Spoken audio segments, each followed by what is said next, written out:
When was the really big break for you when you knew that you could take things to the next level?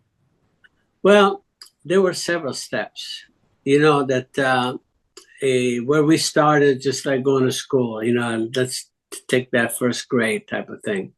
And my objective was always to get into open wheel single seaters, which is obviously the most refined part of the sport. And by the time I was, I drove for 2 years, our own car in in 59 and 60. And then and it's a long story, Aldo got hurt and everything else, but Aldo kept driving that. But I felt that I needed to get into midgets. And so we bought, actually, I talked to my future father-in-law to invest in a midget, a three-quarter midget for me, and we bought one of the top three-quarter midgets. Actually, that was owned by the president of the club of the American, or three-quarter midget association, Jack Dowie, and it was a famous deuce that Bobby Marshman, a famous name locally, that drove. Anyway, and that and that that was for indoor racing in the winter. And it was a place where some of the owners of full size mitts were doing a lot of scouting for drivers. And one winter, 1961, I won the biggest race for that winter, which was in Teaneck, New Jersey, the 100-lapper. And guess who finished second to me? One of the greatest, Len Duncan, one of the greatest Mm. midget car drivers if you Hmm. look in the history. Yep. And so that sort of piqued the curiosity of two individuals from Mapleville, New Jersey, the Mateka brothers. And they're actually, one of the driver was, say, was killed, the year before. The guy by the name of Carpenter, and so they offered me a ride in the full size midget, in which again progressing, and they had now won a race, an ARDC race, since they've been competing, and I won in fact, then 2 years later, I won three races in one day, three features, and Labor Day, which was another plateau that really launched me to the next phase. It was Labor Day 1963. There was a afternoon race in Flemington, New Jersey.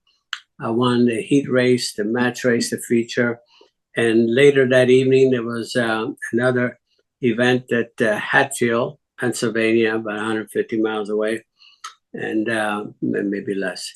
And there I won the same thing, the heat race and match race and feature. But then there was another feature to be run because it was a rained out feature that needed to be rerun. So I ran the third feature that day. I won that, and that really propelled me, I think, to the next level, to the sprint cars, but sprint cars on the national level, and got me a ride with the Rufus Gray from Indianapolis, and there again, later on, I won the 100-lapper in Salem, Indiana, against the Foyts, the Parnelli Jones, all the top announcers, all the top drivers, and that got me a ride in Champ Cars, which is the maximum, the top level for the following year. So it was just moments like that all of a sudden were that meaningful for me to earn my way to the next grade, to the next level. And for me, it was all about try to win something wherever I was. To I didn't want to repeat third grade. For I wanted to move on. Right.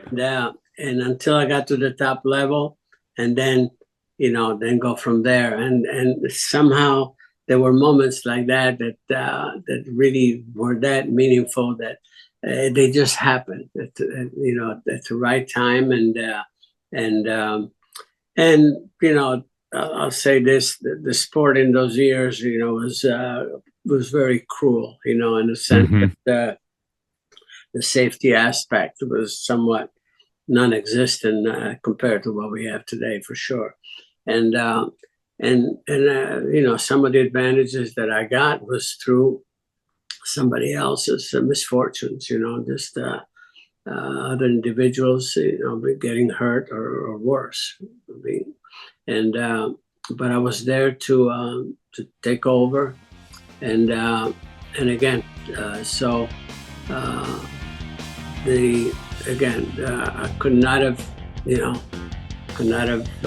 hoped for anything, no better opportunities than that. And some of it was sad because of the misfortune of others, but I was there to take advantage.